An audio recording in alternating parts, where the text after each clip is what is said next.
Okay, yes, I can. Was that 2 minutes? Okay.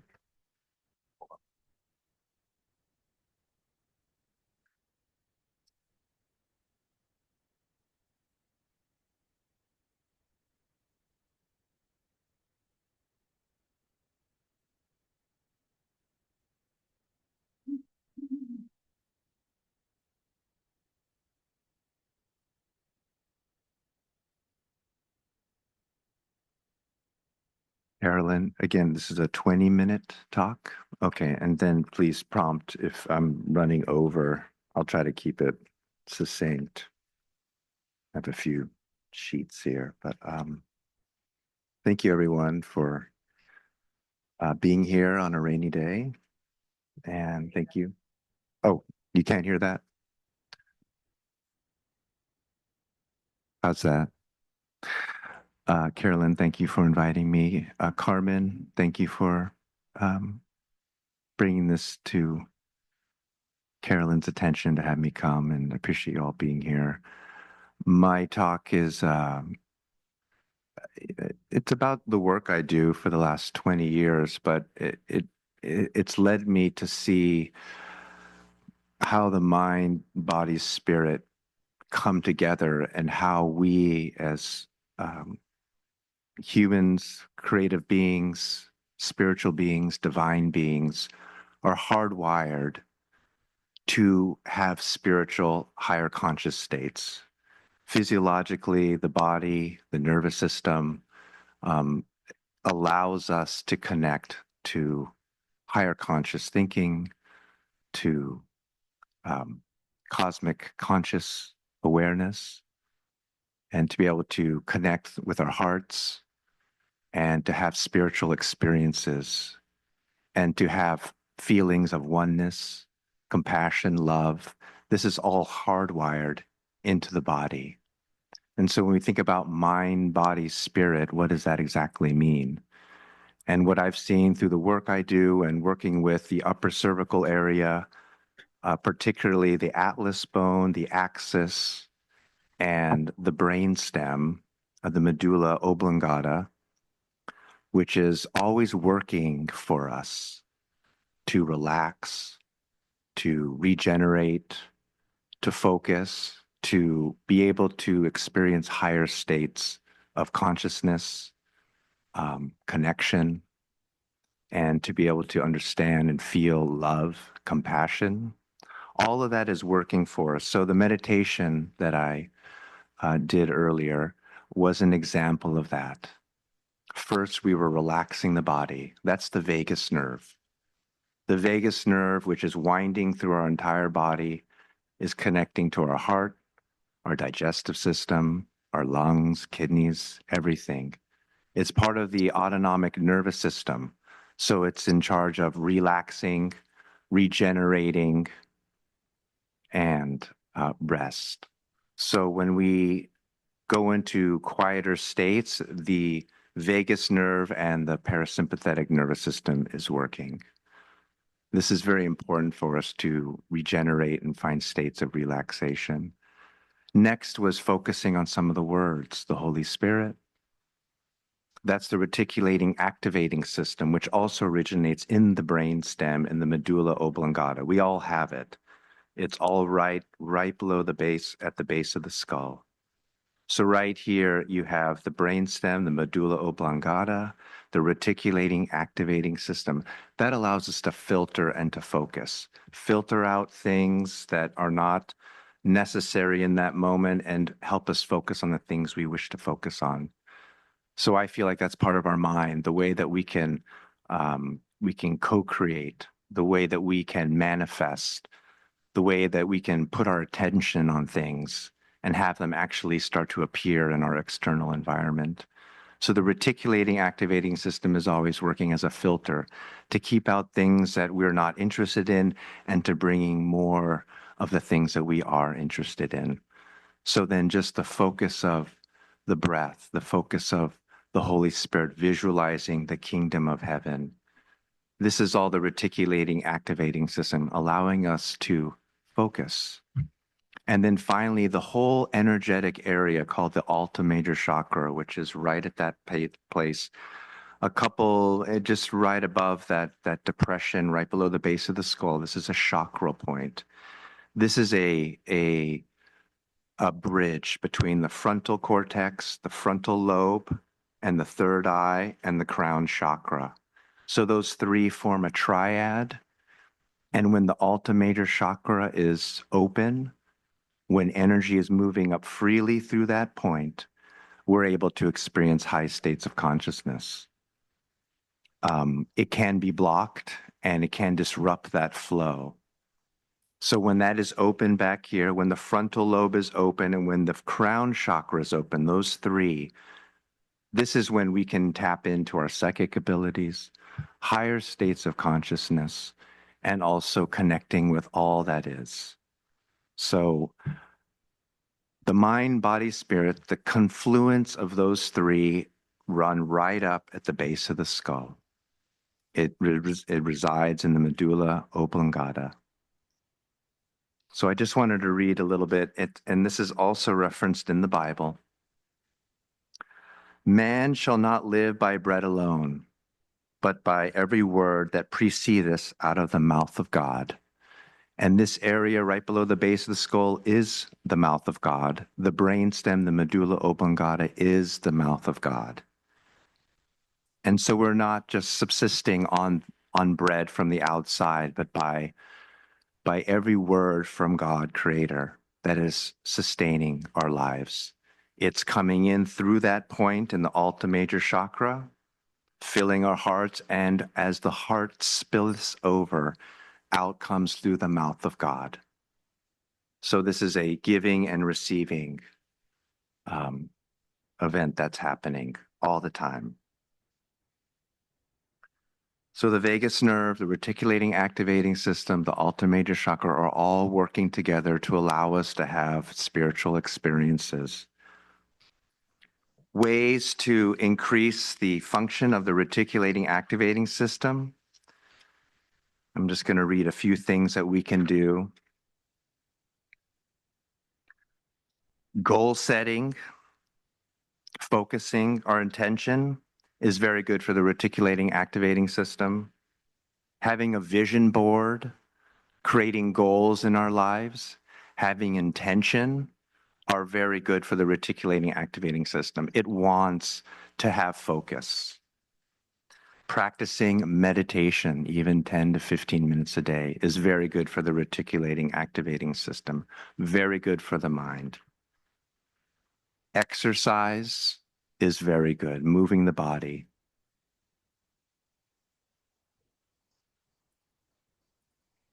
It says high intensity interval training. Sleep is a huge, is very important for regenerating the reticulating activating system as well. The vagus nerve. What's going to help the vagus nerve? Has everyone heard of the vagus nerve? Has that come up are you familiar with it?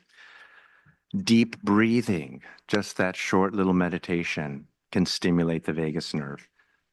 Meditation, regular physical activity, finding social connection. So all of you here today, we're stimulating and tonifying the vagus nerve.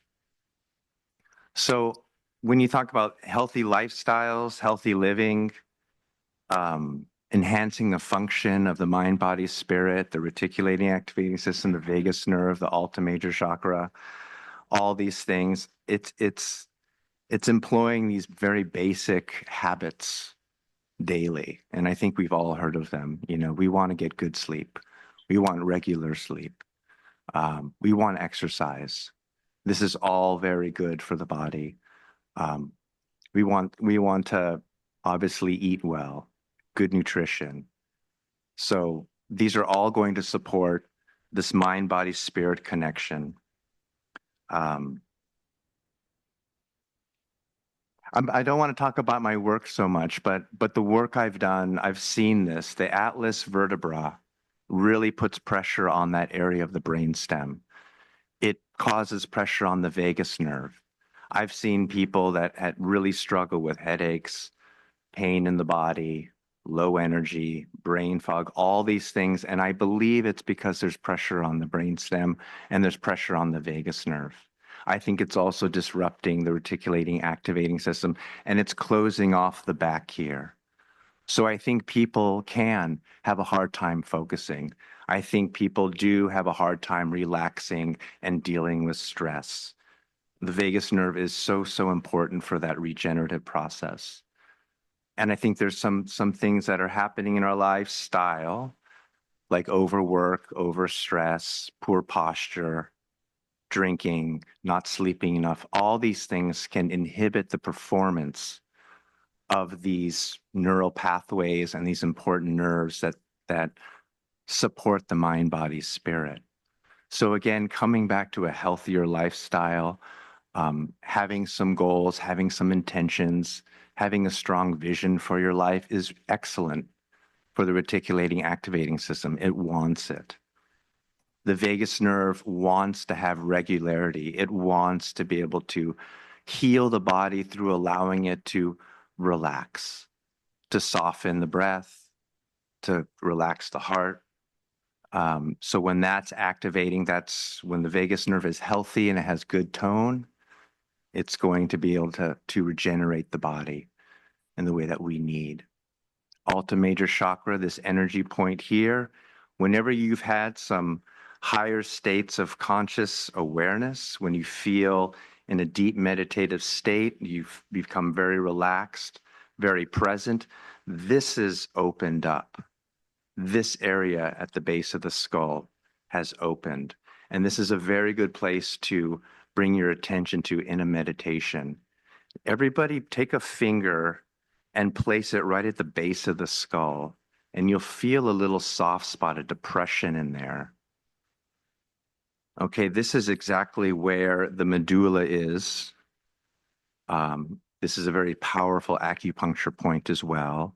So you feel that little soft spot there? So this is an area that if you want to stimulate, this is the alta major chakra point. And in a quiet meditation, you can just breathe into that point.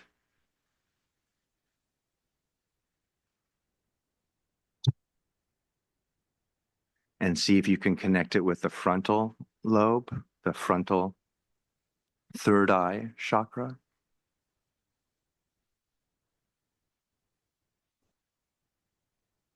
And also then the crown chakra, these 3 points.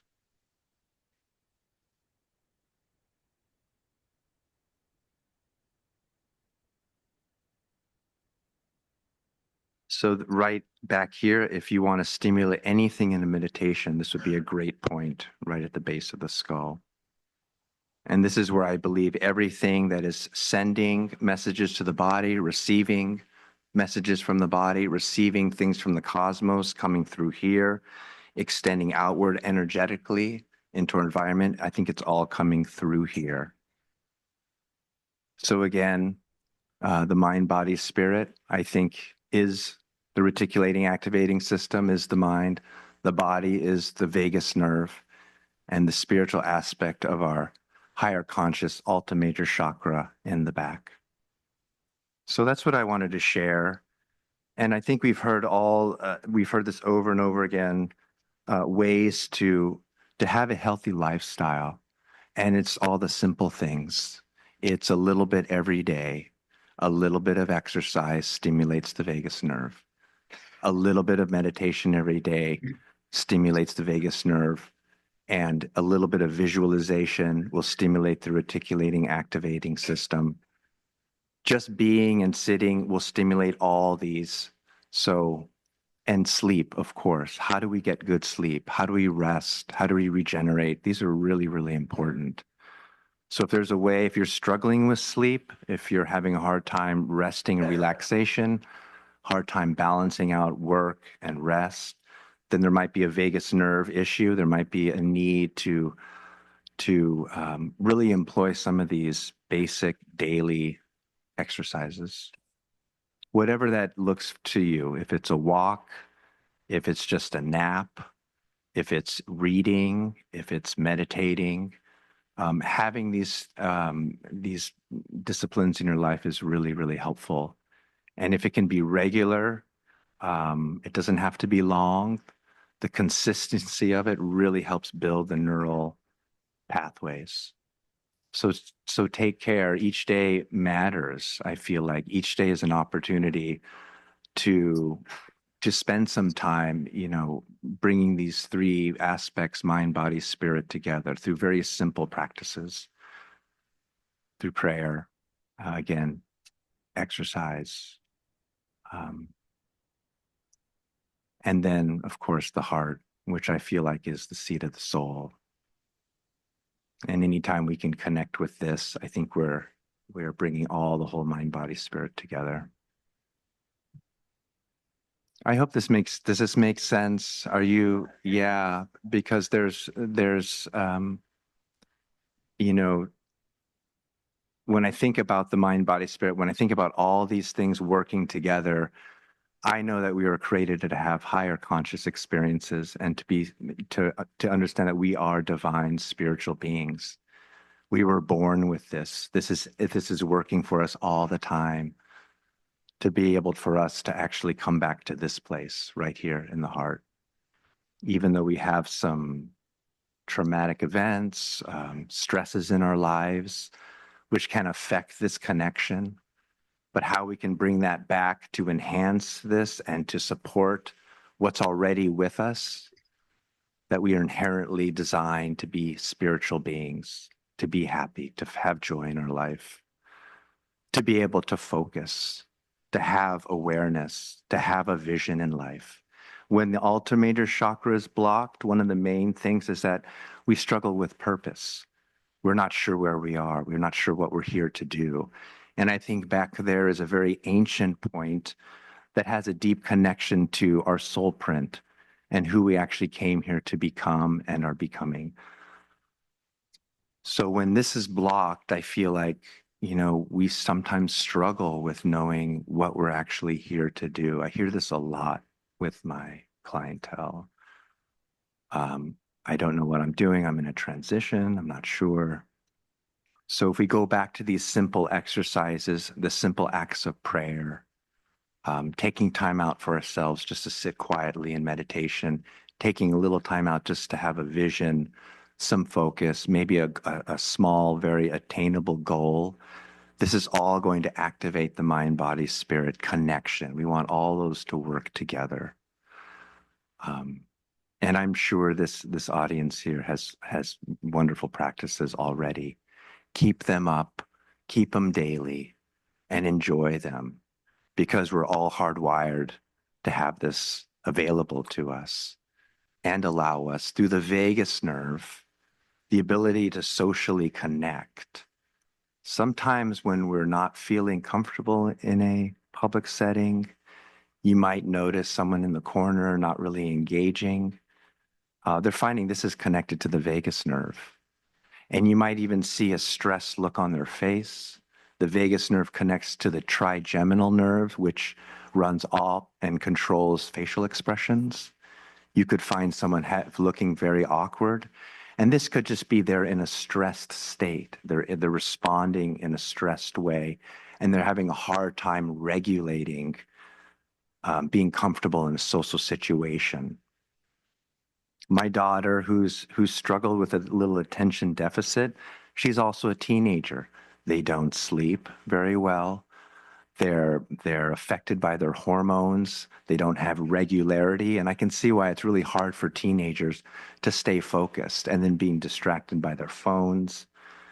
So, I keep telling my daughter, get regular sleep, eat regularly, have a little time where you do a little something for yourself instead of always wondering what your friends are doing and just not having that focus and then saying, oh, I have attention deficit.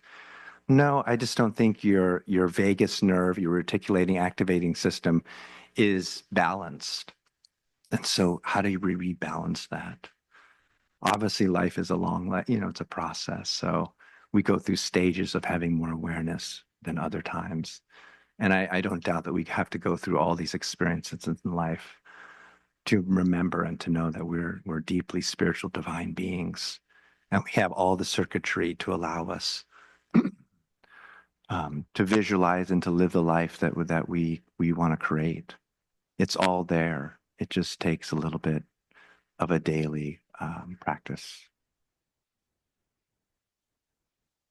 So thank you. Any questions?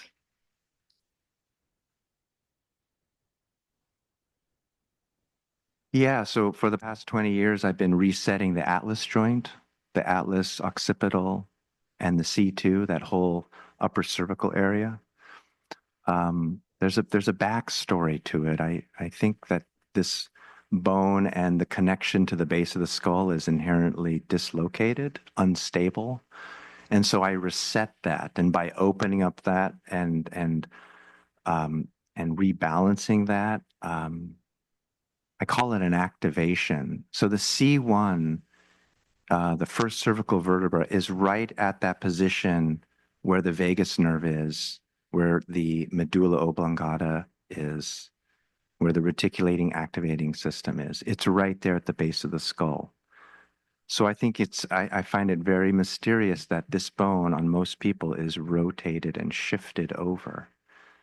I think we're born with some kind of anomaly, some predisposition for that joint to become unstable at some point. And when that becomes unstable, structurally we're off, we start compensating, and we start experiencing discomfort, pain, headaches, disruptions in the flow of energy. So this point up here is positioned in one of the most powerful places in the body. And for some reason, this bone is rotated on most people. So I've been correcting atlases for a long time, not adjusting them. So the role the atlas plays is obviously supporting the skull, but allows the opening of the skull to be the volume to be as optimal, and also for there to be a really balanced weight from the head down to the pelvis. So it's very common for people to have a short leg or a shoulder up and a curve in the middle of the back because of this one joint being off. So when I started correcting people, doing this alignment, some people would come back telling me things like, I'm eliminating better, I'm going to the bathroom, I'm digesting better, my life feels more at ease, I feel more peaceful. All these things I didn't expect. And over the years, I started to see the connection between opening this part of the body up and how it affected the nervous system. So it is true, when we're out of pain, when our body feels open, when we're able to regulate states of arousal and relaxation, when we have that balance in the body, I believe we can access the ability to have more spiritual experiences or to reside in that place. But when we're dealing with the physical body and the pain with it and the discomfort, I think it keeps us focused more on that than remembering who we actually are and what our potential is. So it's been a long 20 years of working with people that have had a lot of chronic pain, but there's definitely a connection there. There's something that's misaligned that causes pressure on the nervous system. So any exercise we can do, any way that we can rebalance through rest, good diet, focusing on things that bring us joy, these are really, really important. The body really, really likes that. So thank you, everyone.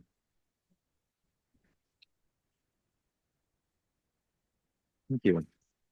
Yeah.